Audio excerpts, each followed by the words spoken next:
नसीब का लिखा। 15 यह कहानी है। किसी एक गांव में बहुत ज्ञानी पंडित रहा करता था। पंडित आजू बाजू के सारे ही गांवों में बहुत प्रख्यात था और इसी वजह ऐसा ही धनवान भी। पंडित का परिवार ज्यादा बड़ा नहीं था।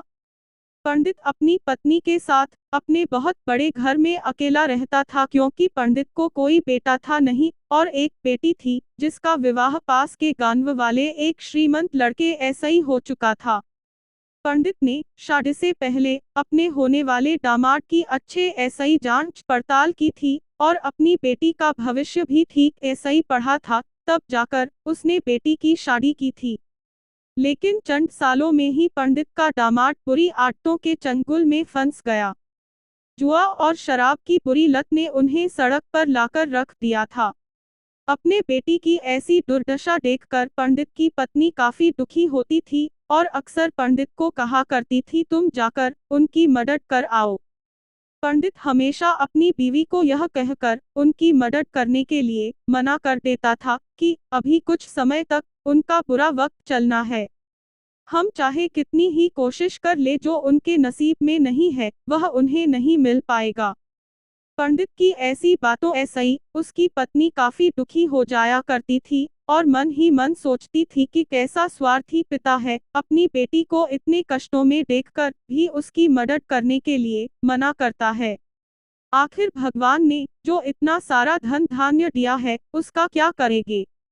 हमें कोई और औलाद भी तू है नहीं ले देकर, एक यही बेटी है और उसके लिए भी कुछ नहीं करेंगे, तू किसके लिए करेंगे। पंडित ऐसा नहीं सोचता था।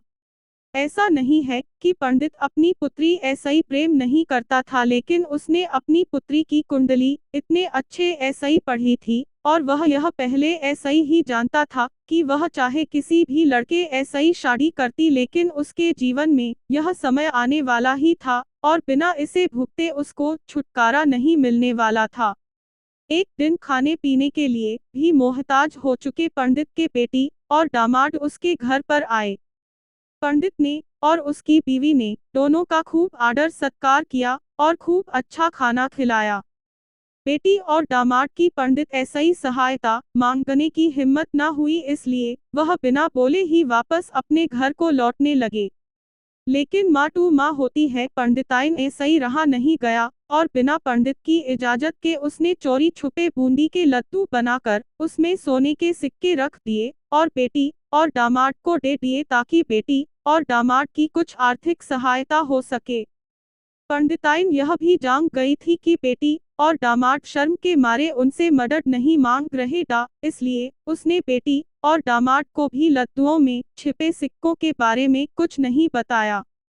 जाहिर सी बात है कि जब वो लोग घर पर जाकर लड्डू खाएंगे तो उन्हें उसमें सोने के सिक्के मिल जाएंगे, इस तरह बिना उनके मांगे ही उन तक मदद पहुंच जाएगी। सोचकर पंडिताइन मन ही मन अपने बेटी की मदद करने के लिए खुश होने लगी। पंडित के दामाद और बेटी उन दोनों का आशीर्वाद लेकर अपने घर के तरफ रवाना हो गए। उन दिनों गाड़ियां टू होती नहीं थी, घोड़ा गाड़ी या बैल गाड़ियां चलती थी। पैसे न होते टू और चीजों की लेन देन ऐसा ही भी व्यवहार होता था। बेटी और दामाद का गांव पंडित के घर ऐसा ही कोसों दूर था, फिर भी पैसों की कमी के चलते वह चलकर अपने गांव की तरफ निकल पड़े। थोड़े दूर ही चले कि पंडित की बेटी के पैर में मोच आ गई और अब उसको चलना भी मुश्किल हो गया। पंडित के दामाद ने जब देखा कि उसकी बीवी अब बिल्कुल चलने में सक्षम नहीं है, तो उसने एक टांगा अपने घर तक किराए पर ले लिया। दोनों पति पत्नी टांगे में बैठकर घर तक पहुंच गए, लेकिन टांगे वाले को देने के लिए उनके पास पैसे नहीं, इसलिए पंडिताइन ने जो बूंदी के लड्डू उन्हें दिए वही किराए के तौर पर उस टांगे वाले को दे दिए। टांगे वाला बूंदी के लड्डू को लेकर वहां ऐसा ही चला गया। टांगे वाला अपने घर की तरफ जा रहा था, तब यूस एक हलवाई की दुकान दिखी। उसने सोचा कि थोड़े ऐसा ही बूंदी के लड्डुओं ऐसा ही मेरे घर के लोगों का पेट थोड़ी भरने वाला है। इससे अच्छा मैं इन बूंदी के लड्डुओं को बेचकर उनसे कुछ चावल खरीद लेता हूँ। टांगे वाले ने बूंदी के लड्डू हलवाई को बेच दिए। जिस गांव में वह हलवाई रहता था, उसी गांव में एक आदमी ने अपने घर पर पूजा रखी थी और उसी पंडित को उस पूजा के लिए बुलवाया था। पूजा में लगने वाले प्रसाद के लिए उस आदमी ने उसी हलवाई ऐसे ही बूंदी के लड्डू लिए जहां पर उस टांगे वाले ने बेचे था। हलवाई ने भी उस आदमी को टांगे वाले ऐसे ही खरीदे हुए लड्डू ही पहले दिए ताकि वह खराब ना हो जाए, क्योंकि वह नहीं जानता था यह लड्डू कब बने हैं। पूजा खत्म होने पर दक्षिणा और बूंदी के लड्डू लेकर जब पंडित अपने घर आया और खाना खाने बैठा तो प्रसाद में लाए बूंदी के लड्डू खाते वक्त लड्डू ऐसे ही सोने का सिक्का निकला। इस घटना को देखकर पंडिताइन की आंखों ऐसे ही आंसू बहने लगे। पंडित ने जब पंडिताइन ऐसे ही उसके रोने का कारण पूछा तो पंडिताइन ने पंडित को सब कुछ बताया और पंडित ऐसे ही उनकी बातों पर भरोसा न करने के लिए माफी मांगी।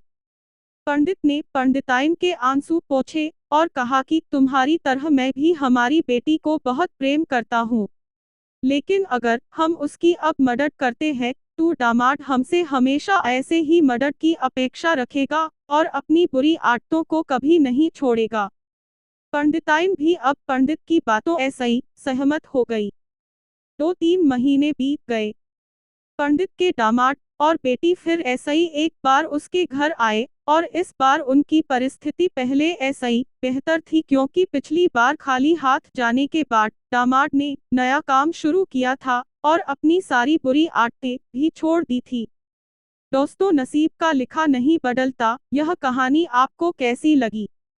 क्या आप भी नसीब पर भरोसा रखते हैं या फिर आप उन लोगों में ऐसे ही हैं जो अपना नसीब खुद अपने हाथों